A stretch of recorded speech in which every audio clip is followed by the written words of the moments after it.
Hello, I'm Timothy Meyer, and today I'll be giving you some tips on how to prepare for a backpacking trip. I just recently returned from nearly 5 months of backpacking across Asia and the Middle East, and I've learned a few things along the way from previous trips, and I'd like to pass those on to you. The first important thing as you prepare for a backpacking trip is obviously the backpack. And I've chosen a Kelty Red Wing 3100 pack. It's about 50 liters capacity. Now this pack is about 4 or 5 years old. There's a newer version out. It's called the Kelty Red Wing 50. It's very similar capacity, very similar design, and it's great for a number of reasons. First of all, it has one fairly big central pack, or central section, and then a smaller one here on the front, and two side ones. It's a fairly simple design, but the size is just about right. Some people, when they go on a backpacking trip, they choose an 80 or 90 liter backpack, and it's really more than they need. And so they end up lugging this thing around for months. Their back is sore. It's bigger than they need. They bring stuff they don't need. And so what I'd like to show you today is how to pack light, how to reduce weight, reduce stress, reduce costs by packing smart rather than carrying too many things. So, start with this. The backpack, the new version, costs about $125. You can probably find it for less. I think I paid about $65 or $70 for this 4 or 5 years ago. Again, this is the old model. One of the good things about this is that it's small enough to put in an overhead compartment on an airplane. This means you can save a lot of money if you fly with airlines that charge you extra for check-in luggage. I've taken probably 17 flights on AirAsia, an airline that charges extra for check-in luggage, and I've always been able to carry this on the plane with all my luggage in this, or maybe with a side camera case, and they've never stopped me from carrying this on board, even though it has been over the official weight, but it fits fine in the overhead compartments. In fact, in all my travels with this pack, I think there's only been once that I have not been allowed to carry it on board, and that was flying from Israel to Turkey. They said it weighed too much. So that alone, having a pack that you can carry on board, just with AirAsia, with the 17 or so flights I've flown with them, has probably saved me easily $350 in check-in luggage fees. So right there, saving a lot of money. Furthermore, having a bag this size forces me to pack fairly light. It makes me think about what I'm going to take because I do have somewhat limited space. But as I'll show you today, I'm able to pack in this relatively small bag a tent, sleeping bag, bedroll, clothes, pretty much everything I need. And I've just been living out of this for nearly the past 5 months. So it's certainly possible. You just have to be smart about what you bring, the size of what you bring, and how you pack. So let's start with clothes. When I'm traveling, I often will, or this last trip actually, I took just 2 pairs of pants. Both were cargo pants. I'm wearing one of them right now. The nice thing about cargo pants is you have some nice big pockets along the side, maybe even a zippered pocket. This worked very well for hiding some money in a safe place. And of course, with the pockets on the side, you have a place to put your passport wallet. I usually take this, of course, fits a passport, fits some cash, zippered pocket, another zippered pocket there. Pretty handy. I bought this in Singapore, I believe, but you can find similar passport wallets probably on eBay. All right, so we have pockets for this. In addition to 2 pairs of cargo pants, I took a pair of swimming trunks, which obviously you can use for swimming. They're also great for just lounging around, chilling out, relaxing, pajamas, whatever you need them for. In addition, I usually carry 3 or 4 t-shirts. They could be cotton or nylon. Nylon are lighter, less bulk, they dry faster. Cotton might be a little bit more comfortable. I don't spend a lot on t-shirts. I figure they're disposable, so wear them for a while, and if they start coming apart, pay a couple dollars, get another one, and good to go. And then the rest of my clothing bag is maybe 4 pair of underwear, 4 pair of socks. Again, nothing real high class, but that is it. Okay, for shoes, I found a really nice pair of Merrell Sprint Blast shoes at a market in Thailand right at the beginning of my travels. They're pretty beat up now, but they're really comfortable. They provide great arch support, and so I was able to get rid of 2 pairs of shoes that I had before and just use these as my all-in-one. They're great for hiking, they're great for walking, they can just kind of do everything. So find yourself a pair of comfortable shoes that are durable, that are comfortable.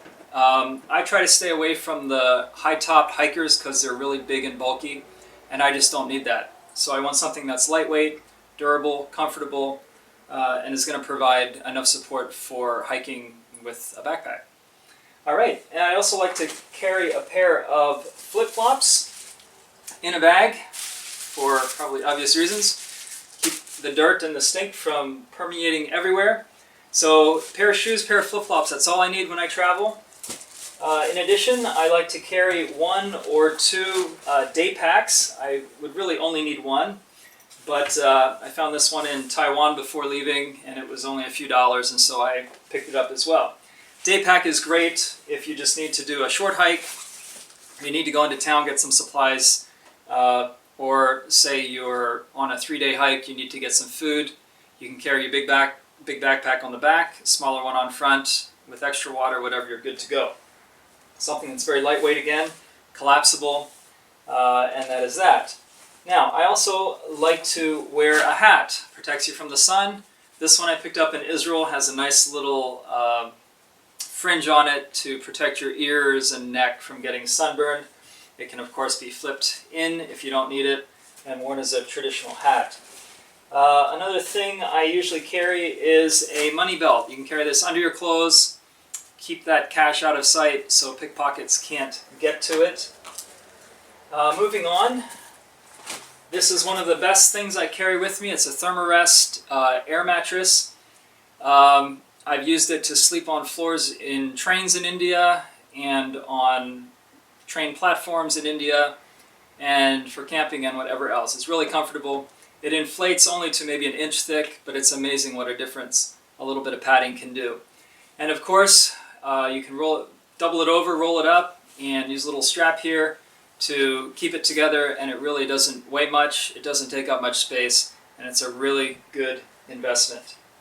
All right, I also carry with me a sleeping bag. This I picked up in Taiwan at a Decathlon store, which are very popular across Europe. I don't think we have them in the States. But this was a very small, compact sleeping bag. It's rated to 15 degrees, that would be Celsius, which would be about 59 degrees Fahrenheit. It only weighs 1 pound 9 ounces, or 700 grams. So you don't want to use it during the winter, but for just 2 or 3 season camping, it's warm enough. And depending what hostel you stay at, if you stay at hostels, you might rather sleep in this instead of under whatever bedding they provide. Depends on the place. All right, this costs about $40, so really not that expensive. You can probably find something on eBay, a similar size, similar weight, probably for a similar price. So with that, I have my own bed. I also packed a memory foam lumbar pillow. I got this in Taiwan as well. I think it was only a couple dollars. And the nice thing about this, of course, is that it scrunches down to just about nothing. It doesn't weigh much, and it's a lot more comfortable than the inflatable neck pillows, which I've used before, and this beats it hands down. So, definitely worth picking up. Sometimes I travel in places that are a little cooler, so I have an LL Bean Primaloft jacket that packs into its own pocket. Definitely handy if you're going to hike in the mountains of Nepal for a week or 2, or if you're camping out and it's a cool night. It's just handy to have. In addition to this, I have a shell. It's not waterproof, but just a Cabela's shell. You could use any shell you want, but just a lightweight wind protector, and again, it stuffs into small spaces, so that's not a problem. One thing that I was debating taking on this trip was a tent. It's a lot of extra weight, it's a lot of extra bulk, but it does give the option of sleeping and camping pretty much everywhere, saving money on accommodation. And I'm really glad I used it. In just the last probably 2 months, I think I figured I saved probably about $250 on accommodation costs by having my own tent. This tent I got also at Decathlon in Taiwan. It's a Quechua Arpanaz 2. It weighs 5 pounds 5 ounces, which is a lot relative to the total weight I'm carrying, but for tents it's actually not that heavy. It costs less than $30, so for a relatively lightweight tent, it's a pretty good deal, and it's a great tent. It's freestanding, it's a dome tent, just 2 poles. You don't need to stake it down in order for it to work. It's 120 centimeters wide, about 4 feet, by 200 centimeters long, about 6.5 feet. It's great for 1 person and luggage. 2 people would be really tight, but it's called a 2-person nonetheless.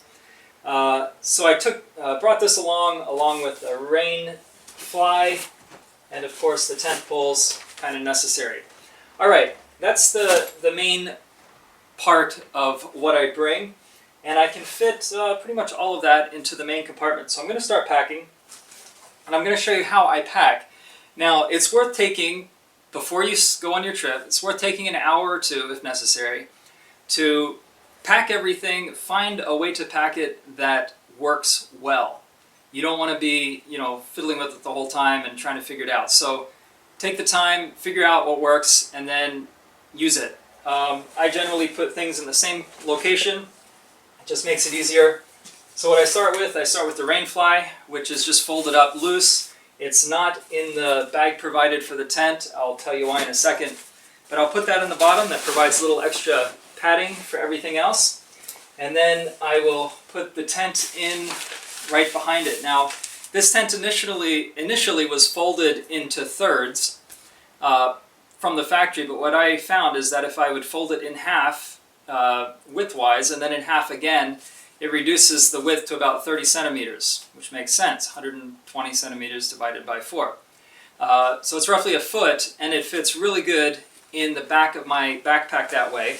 It lies flat, so that's going to go on the back side. And then on the front side, I have space for the Thermarest air mattress. And there's also enough space, I have to stuff it in a little bit, but to put the L.O. Bean insulated jacket along the side. And there, on that one layer that's only about maybe 6 inches tall, I have a tent, Thermarest, and jacket. That's pretty good. Now I could also put the tent stakes, poles rather, in the back here, but this backpack has a really cool built-in thing, and I believe the newer version does as well. There's a Velcro strap here at the bottom that allows you to put something through, so I can just stick the tent poles behind this little side pocket and into this pouch down here, and we're good to go. So that's the first layer. The second layer, I'm going to put my flip-flops in the back, and then I'm going to put my clothes bag in the front. And of course, I want to get as much air out as I can, twist it shut, and then stick it in there just like that. And I'll start zipping up the sides a bit so it's not too difficult to do later. And then also on the second layer here, there's space to stuff my memory foam pillow just in the side there. And that is the second layer. So now we have the tent, the sleeping pad, the jacket, the clothes, flip-flops, and pillow. And we're only up to here. So you can see there's still a decent amount of space. Next we have the sleeping bag for level 3. We'll throw the jacket in there as well, just kind of stuff that in. And then why don't we put our 2 day packs in there as well. We'll just kind of fold them up, stuff them in, and there we go. That's the third layer. And I also brought along this handy little collapsible water bottle. I also got this in Taiwan at a store called Daiso 39. It's a Japanese chain.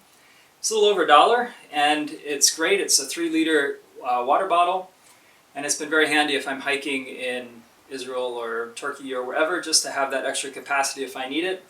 So I'll just throw that in on the top. It's empty right now, and I believe that is all for the main section. I'll just throw the hat in here because I can, and throw the money belt in there because I can. I don't really need it. So there, without being actually overcrowded in the main section, we have everything, all the main things we need for camping out, for clothes, whatever else. Just another hint while I'm thinking about it, you can also use a money belt for storing your cash. This thing I picked up here has about an 18-inch zipper built in, and you can, it's a little tricky, but if you fold the bills just right, you could probably fit a dozen, maybe 15 or 20 bills in there to keep your money safe. All right, so that's the main compartment. Now let's go on to the two side compartments. What I like to do is keep this side, the left side, my left, I guess you're right, for toiletry items. I have a soap case. This is my towel. Great way to save space and weight on a towel is to use a chamois. People use it to dry off their car. Why not use it to dry off yourself?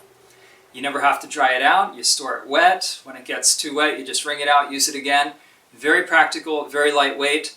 Soap container is great, and then I also have a little mirror there. So I will put that here in the side pocket. Oh, and these cool little PVC bags, also very handy to store things in.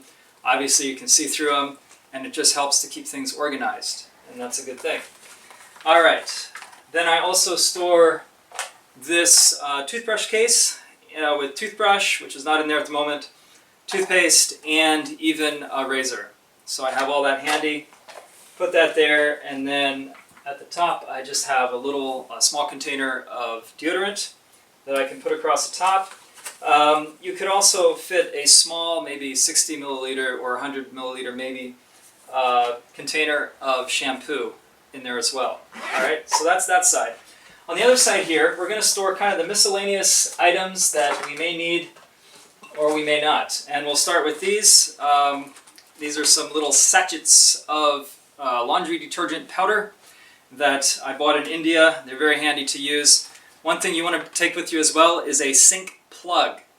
So if you have to do laundry in a bathroom sink, you have a plug for it. It's a little tricky because the sink size, plug sizes vary, but you can get one or two and hope for the best. And then we have some Otimus mosquito cream, which we picked up in India. And we're just going to have that over here. We will also have, this is kind of a catch-all, we have some extra shoelaces, some super glue, some dental floss.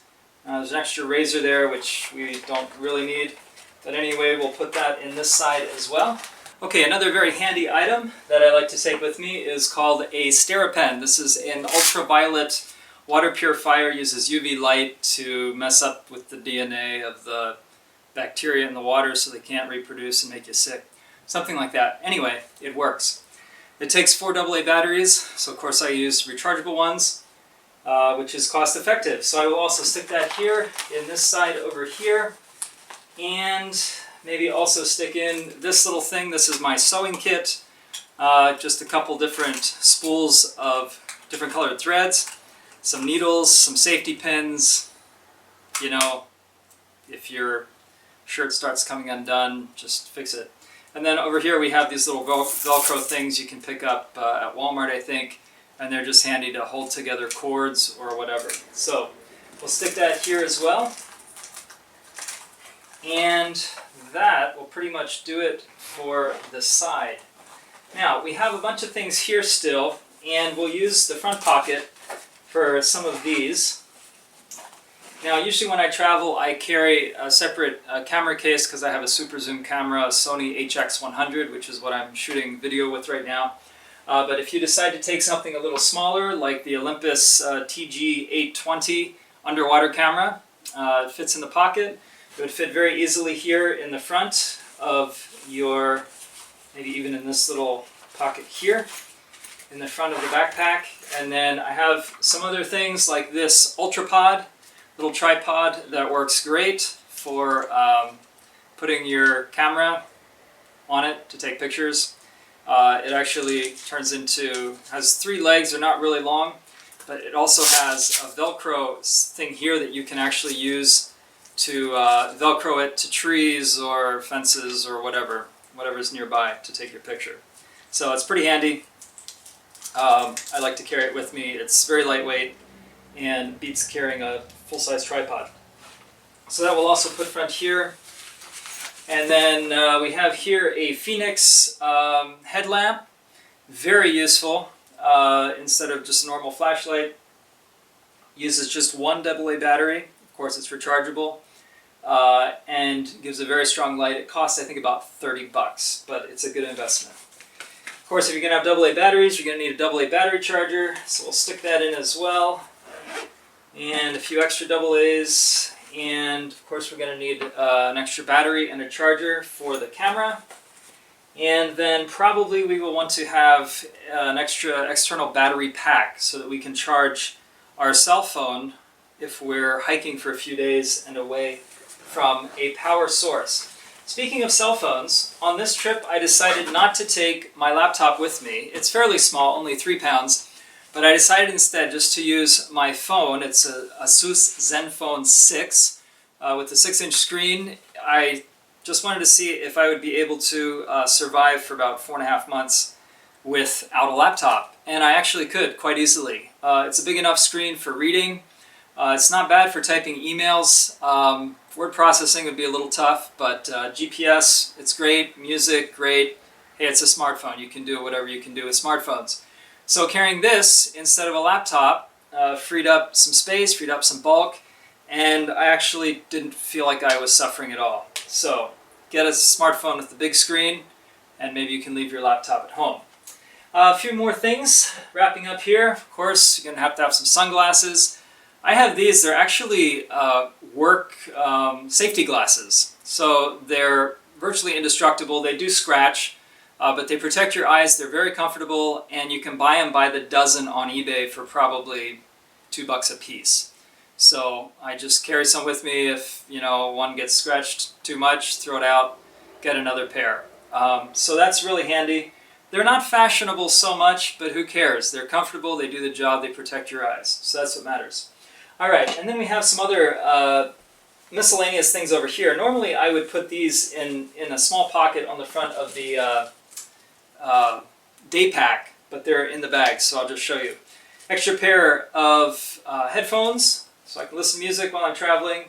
I usually also keep a pair in my camera case, which I'm not showing you at this point. Of course, chapstick, lighter, never know when you might need to light a fire. Some tissues, never know when there might not be toilet paper available. Be prepared. And of course some wet wipes for your hands.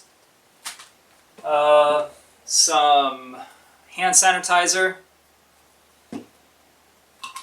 little first aid kit. This is just a bunch of band-aids in there. Never know when you might need those. Some mosquito cream, Odomus. Never know when you might need to eat and you don't have chopsticks or whatever else you need. So I carry a knife, fork, and spoon. Of course the knife is plastic, so I can carry it on the plane. You could also throw a pair of chopsticks in there, your choice. You could probably stick that up front here if we still have any room, which we do. There we go. And last but not least, we have this little kit which has Traveler's Best Friends, earplugs. You definitely want earplugs. Carry 2 or 3 pair. Believe me. Overnight bus trips or train trips, or sleeping in a guest house next to some noisy neighbors, or in a hostel dormitory with a lot of other people, you want earplugs. Trust me. And then we have, of course, nail clippers and tweezers and some Q-tips and a few Tums. Never know when you might need those. And that actually should be in this side pocket as well. Hey, might be able to squeeze it in there. And that's basically it. So, that's what I take. We have virtually everything here in this one 50-liter Kelty pack. Look for it on Amazon or eBay or wherever you want to. But the Kelty Red Wing 50 is an excellent pack. Again, it's not too big, it's not too small, it's just right. And you can fit it on the overhead bin in the airplane, so it'll save you money. Your back will love you for it. I had this weighed when I was leaving Israel. It weighed 12 kilos, about 26.5 pounds. It's very comfortable to carry at that weight. And again, that's with a tent, and a bed, and a pillow, and a sleeping bag, and whatever else. So, I hope this has helped you. prepare for your next backpacking trip. Remember, pack smart, think smart, pack light. You'll love it. This is Timothy Meyer. Thanks for your time. Have a great day.